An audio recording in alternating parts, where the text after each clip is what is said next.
क्या हुआ जब 4,500 साल बाद मेघनाथ की गुफा के दरवाजे तोड़े गए और अंदर जो मिला अब वो आपके भी रोंगटे खड़े कर देगा।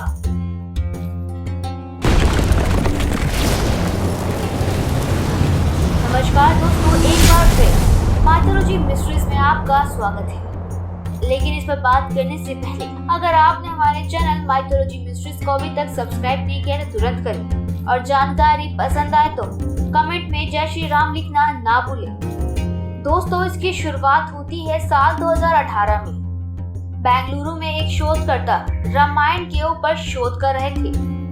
क्या ये लोग ऐसा मानते हैं कि रामायण केवल कल्पना मात्र है? उन लोगों के मुंह पर तमाचा मारने के लिए विकास जी शर्मा नाम के आर्कियोलॉजिस्ट अपनी शोध पर जुटे हुए थे। साथ ही रामायण में उन्हें मेघनाथ यानी कि इंद्रजीत का चरित्र बेहद ही प्रभावित करा। उनका मानना था कि उसे पता था कि उसकी मृत्यु आनी तय है क्योंकि वह भगवान के साथ युद्ध कर रहा था, लेकिन फिर भी उसके मन में अपने पिता के लिए अपार प्रेम था। ऐसा पितृभक्त ना तो पहले कभी देखा है और ना ही कभी भविष्य में देखा जाएगा, क्योंकि रामायण में कई सारे पात्रों से पहले से ही प्रमाण मौजूद है। लेकिन वह मेघनाथ के ऊपर रिसर्च करना चाहते थे कि आखिर मेघनाथ ने अपना निकुंभला यज्ञ कहाँ किया था, जिसे जानने के लिए और इसकी गुफा का पता लगाने के लिए वह श्रीलंका पहुँचे।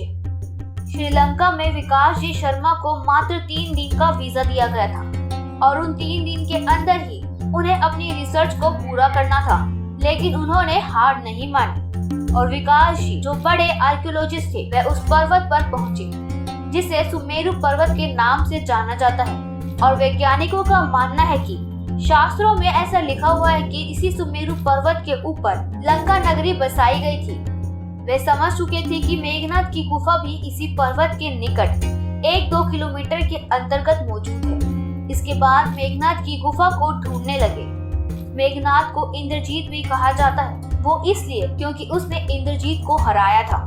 मेघनाथ ने ब्रह्मा जी से अमरता का वरदान मांगा, लेकिन ब्रह्मदेव ने कहा कि ये वरदान प्रकृति के नियम विरुद्ध है, परंतु वह उसे वरदान देते हैं कि जब भी आपातकाल में कुलदेवी निकुंभला का यज्ञ अगर वो करता है तो उसे ऐसा दिव्य रथ प्राप्त होगा जिस पर वह सवार होकर अगर युद्ध करेगा तो उसे कोई भी हरा नहीं पाएगा।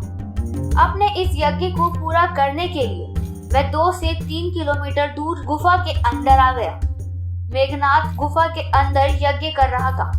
तब गुप्तचरों को इस बात का पता चला तो उन्होंने इस यज्ञ की जानकारी विभीषण को दे दी। उन्होंने तुरंत श्री राम को ये सारी सूचना दी और श्री राम ने विभीषण को आदेश दिया कि वे तुरंत ही जाकर उस यज्ञ को भंग कर दे। इसके बाद विभीषण की सहायता से एक गुप्त मार्ग से जाकर सभी वानर सैनिकों से उस गुफा में पहुंचकर और विभीषण ने उस गुफा में जाकर इस यज्ञ को भंग कर दिया। और जिस गुप्त मार्ग से वानर सेना पहुंची थी, आज उसी गुफा मार्ग से विकास जी शर्मा आगे बढ़ रहे थे। उस गुफा में आगे बढ़ने के पश्चात उस गुफा में बहुत बड़ा पत्थर लगा हुआ था। उन्होंने बहुत से लोगों की सहायता से उस बड़े पत्थर को हटाया तो अंदर एक दरवाजा मौजूद था जिसके ऊपर एक पौराणिक ताला लगा हुआ था।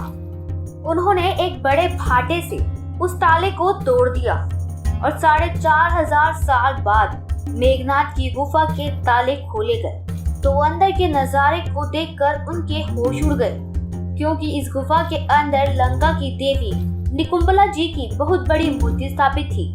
साथ ही वहां पर कुछ ऐसी सामग्री बिखरी हुई थी जो सालों पुरानी मालूम पड़ रही थी। लेकिन इस गुफा के अंदर मेघनाथ की कुलदेवी की मूर्ति का होना ये प्रमाणित करता है कि ये सच में मेघनाथ की गुफा ही थी। शोधकर्ता विकास जी शर्मा ने अपनी शोध को जारी रखा और 3 दिन बाद वे भारत में लौट आए। तो दोस्तों, उनके इस रिसर्च को आज भी सराहा जाता है। उनके इस काम के चारों ओर तारीफें होने लगी। इस घटना को लेकर आपकी क्या विचार है, हमें नीचे कमेंट बॉक्स में जरूर बताएं। जानकारी पसंद आई हो तो वीडियो को लाइक करें। ऐसे ही तथ्यों को जानने के लिए चैनल को सब्सक्राइब करना ना भूलें। देखते रहे माइथोलॉजी मिस्ट्रीज।